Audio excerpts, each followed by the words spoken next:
తాటంక యుగళీభూత తపనోడుపమండల. ఒకటి తపన మండలం, ఇంకోది ఉడుప మండలం. తపన మండలం అంటే సూర్యమండలం, తపనుడు అంటే సూర్యుడు, ఉడుప అంటే చంద్రుడు. ఇప్పుడు ఆలోచించండి, సూర్యచంద్రుల్ని తాటంకాలుగా కలిగినటువంటి విజయ కనకదుర్గాదేవిని మనం సేవిస్తూ ఇంకా జాతకాలకి భయపడ్డామంటే అంతకంటే అజ్ఞానం ఇంకోటి లేదు. నవగ్రహాలకి అధిపతులు ఎవరు? ఈ ఇద్దరే, హెడ్ మాస్టారు, సెకండ్ హెడ్ మాస్టారు, వీళ్ళిద్దరే, సూర్యుడు చంద్రుడు.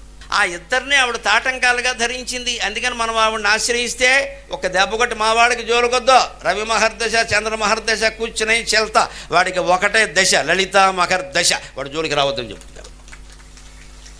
అది భగవంతుని నేరుగా ఆశ్రయిస్తే. లేకపోతే ఊరికి ఈ నవగ్రహ పూజలు చేయించుకుంటూ కూర్చున్నామా, చేతి నిండా తోరణాలు, మెడ నిండా తోరాలు. ఈ గ్రహస్థితి మీద పిచ్చి నమ్మకాలు వదిలేసి కేవలం 15% అండి. ఎందుకంత కంగారు పడుతున్నారు? మానవ జీవితం 3 స్థితుల మీద ఆధారపడి ఉంటుందమ్మా. ఒకటి మన మనస్థితి, 2 చుట్టూ పరిస్థితి, 3 గ్రహస్థితి. మన మనస్థితి మీదే 60% పైన ఆధారపడి ఉంటుంది. చుట్టూ ఉన్న పరిస్థితి మీద ఒక 25% పావలా ఆధారపడి ఉంటుంది. ఆ మిగిలిన 15% ఆకాశంలో గ్రహస్థితి. సూర్యుడికి కానీ చంద్రుడికి కానీ రాహువు కేతువు కానీ నువ్వు ఫ్రెండు కాదు, నువ్వు శత్రువు కాదు. ఎందుకు అంత భయపడతావు? నీ జోలికి వచ్చి నిన్ను ఏడిపించాల్సిన అవసరం వాడికి ఏం లేదు ఇక్కడ. అది మామూలుగా జరిగేటువంటి గ్రహ సంచారంలో కొంత ప్రభావం ఉంటుంది మన మీద, రవ్వంతా. దానికి ఇంత చేసేసుకున్నాం మనం.